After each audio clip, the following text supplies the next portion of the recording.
Din ako eh, kasi din ang trabaho ko. Hintay mo lang din ako. Gusto ko lang. Pero kung sakali sir, promise mo sa akin, hindi ako mapapamak sa ganyang ano. Oo. Stop.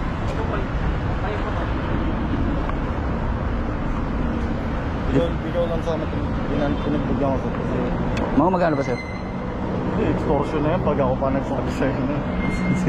Siyempre, ikaw na lang bahala. Yung akin lang. Yung mga ganyan ticket, sir, magkano ba dyan? Yung mga...